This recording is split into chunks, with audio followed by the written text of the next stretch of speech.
हर खबर पर होगी आपकी पकड़। डाउनलोड कीजिए एबीपी लाइव ऐप। साथ आपके मैं हूं कुमकुम बिनवाल। लगातार एबीपी न्यूज के पिछले 3 दिन और खास तौर पर कल सुबह 7 बजे से हाथरस की बेटी को इंसाफ दिलाने की मुहिम जारी है। आखिरकार हमारी मुहिम रंग लाई और ये केवल और केवल आपके विश्वास और आपके साथ ही हो पाया। एबीपी न्यूज ने 2 सवाल उठाए थे। पहला सवाल, पीड़ित परिवार से एबीपी न्यूज को मिलने की इजाजत मिलनी चाहिए। दूसरा सवाल, इस पूरे मामले में जो सबसे ज्यादा बेहद गंभीर आरोप झेल रहे हैं, चाहे परिवार वालों की तरफ से हों, वो हैं इलाके के डीएम। उन्हें हर हाल अपने पद से बर्खास्त किया जाए, उन पर कार्रवाई हो। एबीपी न्यूज की पहली मांग पर कुल मिलाकर आप कह सकते हैं आपके समर्थन की वजह से, आपके विश्वास की वजह से सरकार को भी घुटने टेकने पड़ गए और आखिरकार आनंद फानंद में आज सुबह अचानक वो पुलिस जो बैरिकेडिंग लगाकर डबल फोर्स के साथ मौजूद थी हमें रोकने के लिए, उसे आखिरकार वो बैरिकेडिंग तोड़नी पड़ी और हमें अंदर दाखिल होना पड़ा और हम अंदर दाखिल हुए। परिवार ने क्या कहा वो भी हमने आपको बताया, लेकिन यकीन मानिए ये सब कुछ हो पाया क्योंकि एबीपी न्यूज के पास था आपका विश्वास, क्योंकि हम रखते हैं आपको आगे। देखिए कैसे हाथरस की बेटी को इंसाफ दिलाने के लिए एबीपी न्यूज की पूरी टीम स्टूडियो से निकलकर उतर गई ग्राउंड जीरो पर। बाकी मीडिया कर्मियों को भी आप देखिए इजाजत मिली है। चलते रहिए, चलते रहिए, चलते रहिए। जहां बात इंसाफ की थी, जहां लड़ाई सच की थी, वहां सबसे आगे खड़ा नजर आया एबीपी न्यूज। एबीपी न्यूज के इसी जज्बे ने आज अपना असर दिखाया और हाथरस में मीडिया पर पहरा लगाने वाले प्रशासन को आखिरकार झुकना ही पड़ा। 25 घंटे 26 घंटे आप लोगों की जीत हुई है। जी हाँ, आपकी जीत है कि मीडिया को अंदर आने दिया गया। जी हाँ, हमें को पता है कि आज मीडिया हमारे साथ आ चुकी है और कोई अब वो नहीं है। पर ये जो हमारे जो भयंकर हुआ वो गैंग रेप ही हुआ है। ये बात मेरी माँ भी कहती है, मेरी बहन भी कहा है, पर इसको झुलाया जा रहा है। लोग हमें हमारा काम करने से रोक रहे हैं। हाथरस की बेटी को इंसाफ दिलाने के लिए बिना रुके और बिना डरे एबीपी के रिपोर्टर 27 घंटे से ग्राउंड जीरो पर डटे हुए थे। एबीपी न्यूज की एक ही मांग थी कि पीड़ित के परिवार से मुलाकात की इजाजत दी जाए ताकि उनकी आवाज को देश तक पहुंचाया जा सके।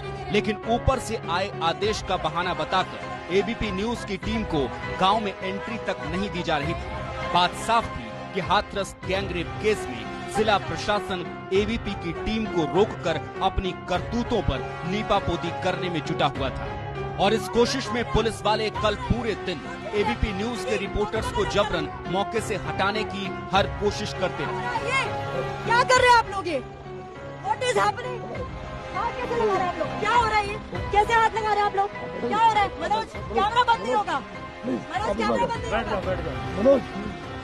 आप हटिए, आप हटिए, आप हटिए। नहीं बैठेंगे गाड़ी में। आप पीड़ित परिवार से मिलवाइए।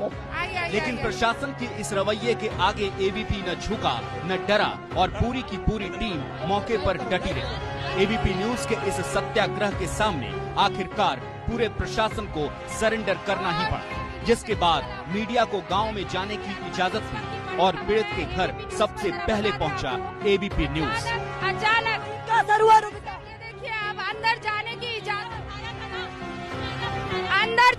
इजाजत मिल चुकी है। जरा चलिए सीधा रुक करते हैं।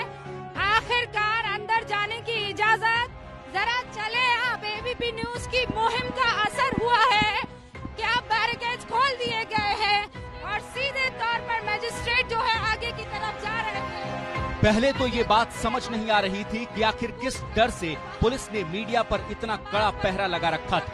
आखिर क्यों मीडिया को पीड़ित परिवार से मिलने से रोका जा रहा था? कभी कोरोना की दलील दी जा रही थी तो कभी एसआईटी जांच का हवाला। लेकिन जब एबीपी न्यूज की टीम ने पीड़ित परिवार से बात की तो पुलिस के एक और झूठ की पोल खुल गई थी। यहाँ पर हमें ये कहा गया कि कल एसआईटी के अधिकारी, इसलिए आप नहीं आ सकते। नहीं कल कोई अधिकारी कोई नहीं कल आया, कोई नहीं आया। ये एक और झूठ, ये एक और झूठ।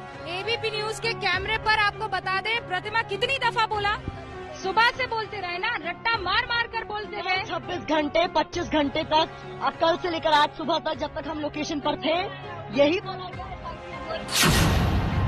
हाथरस का सच सामने लाने के लिए एबीपी न्यूज के हट से प्रशासन को अपना फैसला बदलना पड़ा।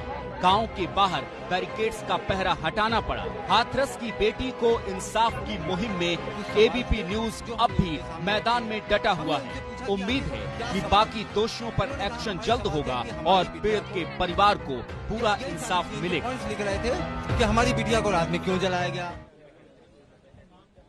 देखिए यहाँ पर अंजना भीड़ काफी ज्यादा बढ़ चुकी है। राहुल गांधी, प्रियंका गांधी का इंतजार किया जा रहा है। वैसे लोकदल के अध्यक्ष जो एक पार्टी है उसके अध्यक्ष अंदर बैठे हुए हैं, परिवार वालों से मुलाकात। तो कुल मिलाकर परसों एबीपी न्यूज ने डीएम प्रवीण कुमार का एक ऑडियो जो कि वायरल हुआ था वो आपके सुनाया था और आपने खुद सुना होगा। उसमें डीएम साहब कह रहे हैं परिवार को धमकाते हुए बड़े प्यार से कि मीडिया चला जाएगा, हमने तुमने यहीं रहना है।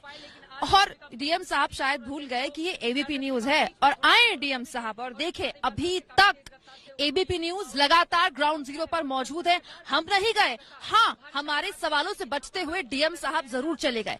और देखिए सवाल केवल हमारे नहीं है, सवाल परिवार वालों के भी है, क्योंकि जैसे ही एबीपी न्यूज की टीम ने घर के अंदर दाखिला लिया, चाहे परिवार की बहन हो, चाहे भाई हो, चाहे माँ हो, हर किसी की जुबान पर एक नाम था, डीएम प्रवीण कुमार। तो क्या वाकई इस पूरे मामले में जो बड़े स्तर पर हीला हवाली हुई है उसके लिए सीधे तौर पर डीएम जिम्मेदार हैं?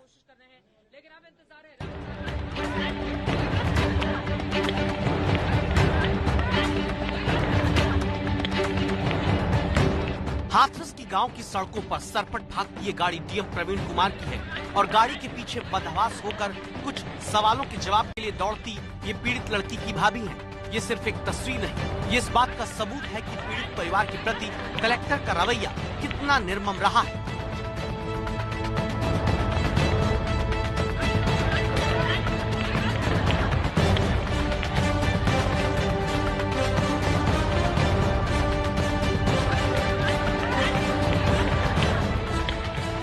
रातों रात पुलिस बल की मौजूदगी में हाथरस की पीड़ित बेटी का शव जला दिया गया और परिवार को चेहरा तक देखना नसीब नहीं हुआ। आखिरी बात, परिवार को बेटी की झलक तक न दिखाने के पीछे डीएम प्रवीण कुमार ने क्या दलील दी, वो पीड़ित की बहन से सुनिए।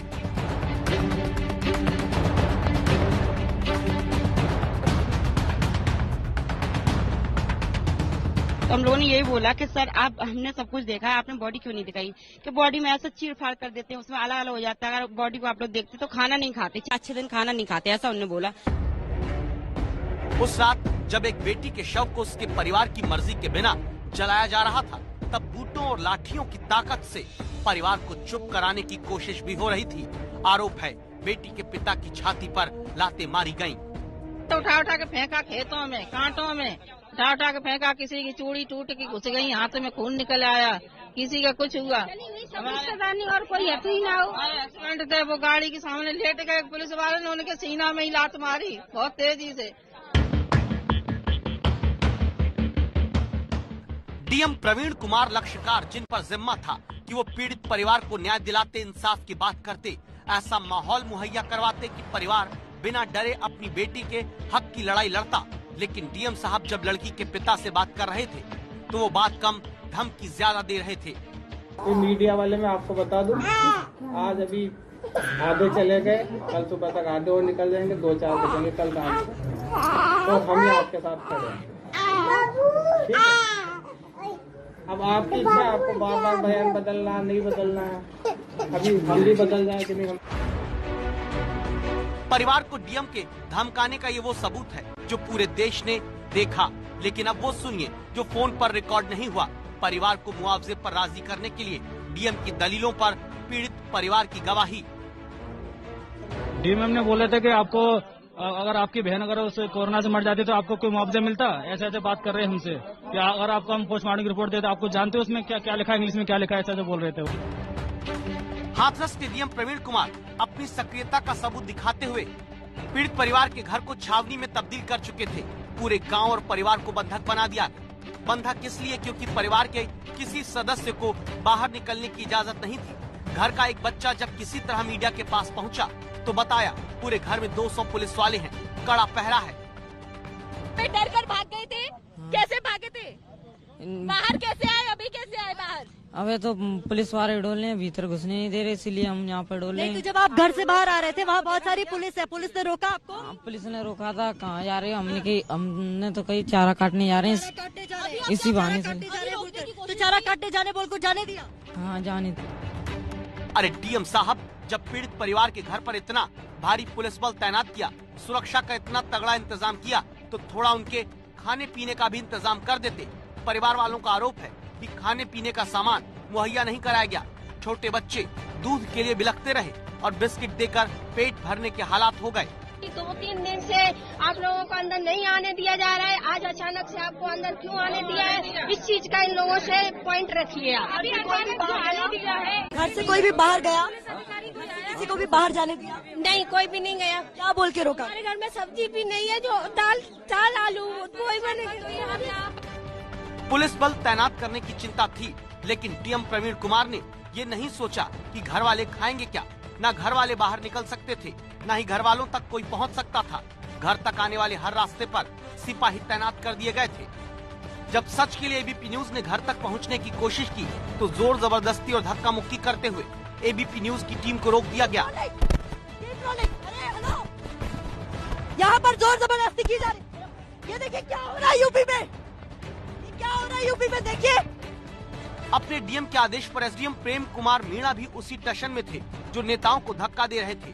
मीडिया के आगे बढ़ते ही भारी पुलिस बल तैनात कर देते और जब उनसे सवाल होते तो सिर पर हेलमेट चढ़ाकर और मुंह पर टेप लगाकर कैमरे के सामने खड़े हो जाते, मानो वो सच तक पहुंचने की हमारी कोशिशों को मुंह छिड़ाने की कोशिश कर रहे हैं।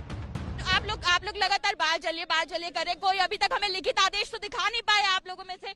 मीडिया में जारी क्यों नहीं करवा देते आप लोगों के अधिकारियों को? बताइए सर, कोई आदेश आया तो मीडिया में जारी करवा दीजिए ना सर। उच्च अधिकारियों का आदेश है। क्या सर? उच्च अधिकारियों का आदेश है, अब नहीं जाने देंगे। तो आप लोग जारी करवा दीजिए, पब्लिक करवा दीजिए। उच्च अधिकारियों का आदेश है, एसआईटी जांच कर रही है। उच्च अधिकारियों का आदेश है। क्या आदेश है सर? अच्छा, आदेश एक बार अपने पास से पढ़ के। आप उच्च अधिकारियों, आप लोग कल से कह रहे हैं, आप लोग कल से कह रहे हैं, आप हमें पहले एक आदेश पढ़ के सुना दीजिए। एक आदेश पढ़ के सुना दीजिए। एक आदेश पढ़। आप क्यों नहीं अंदर? आप बैरिकेड से बाहर आओ। आप आदेश पढ़ के तो बता दीजिए। आप बैरिकेड मत दिखाइए, पढ़ के। आप बैरिकेड से बाहर आओ। आदेश पढ़ बताएंगे, बैरिकेड से बाहर आओ। आप तुरंत पढ़ के बताइए। आप हमें एक ठप्पा लगा, मोहर लगा। बैरिकेड से बाहर, आप बैरिकेड से बाहर आओ। किसी से हम क्या बात भी नहीं कर सकते सर? हम यहाँ किसी से बात भी नहीं कर सकते। ये वो चेहरे हैं जिनके कंधों पर हाथरस की कानून व्यवस्था का जिम्मा है। डीएम के इशारे पर ही हाथरस में पीड़ित परिवार और मीडिया के बीच लक्ष्मण रेखा खींची गई थी। बहुत बड़ी खबर है, मजिस्ट्रेट साहब हमें बता रहे हैं, डीएम साहब ने मना किया। तो हम परिवार से मिल सकते हैं सर कि नहीं मिल सकते? अभी रोका हुआ है। मतलब किस कानून के तहत हमें परिवार से मिलने से रोका जा रहा है? ये आप अभी इंतजार। कुछ देर, आपको पता है कितनी देर से एबीपी न्यूज वेट कर रहा है? नहीं, आप बताइए ना, आपको अंदाजा है? जैसे यहाँ से कहा जाएगा, जैसे हम लोगों को कहा जाएगा, हम आपको अलाउ कर देंगे। लेकिन जब एबीपी न्यूज संवाददाता रविकांत ने डीएम प्रवीण कुमार से सवाल किए, तो देखिए कैसे सरपट वो अपनी गाड़ी में सवार होकर भाग निकले। सर, कुछ आरोप हैं आपके ऊपर लगातार लग रहे हैं, कम से कम जवाब दे दीजिए। आप 2 आरोप आपके ऊपर बड़े हैं सर, उसका जवाब दे दीजिए। क्यों परिवार को आधी रात में क्यों पीड़ित का शव जलाया गया? सर, धार्मिक मान्यताओं को ताक पे रख करके आपने काम किया है। पीड़ित परिवार को आप धमका रहे हैं सर। संवाददाता रविकांत डीएम आवास के बाहर भी पहुंचे थे, उनके पास संदेशा भी पहुंचाया था, लेकिन डीएम साहब दिन भर अपने पीछे भगाते रहे, किसी सवाल का जवाब नहीं दिया।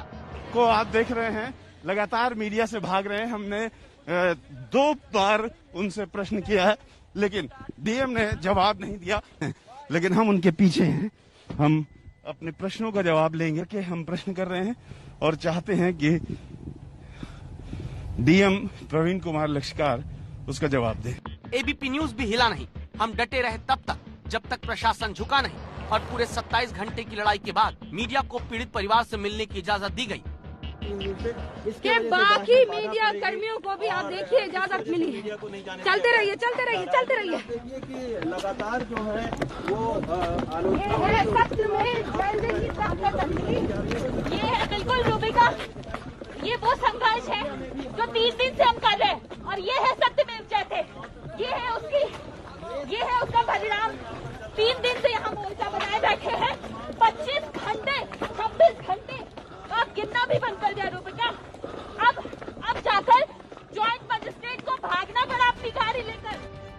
एबीपी न्यूज ने जब पीड़ित परिवार से बात की तो परिवार ने एक के बाद एक कई गंभीर आरोप लगाए।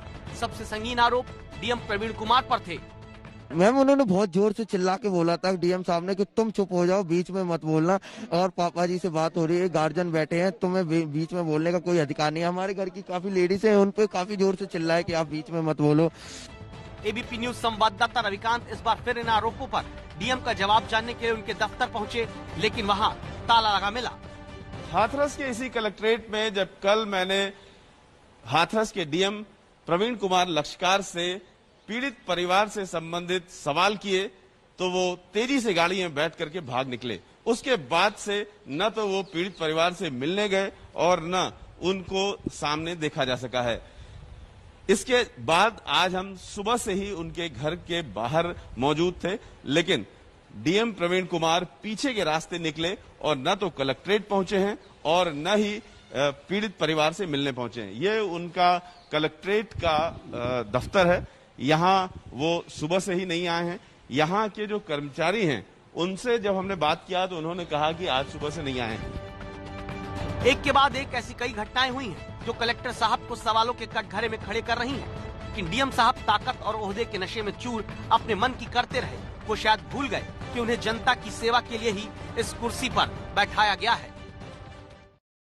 देश की बेटी को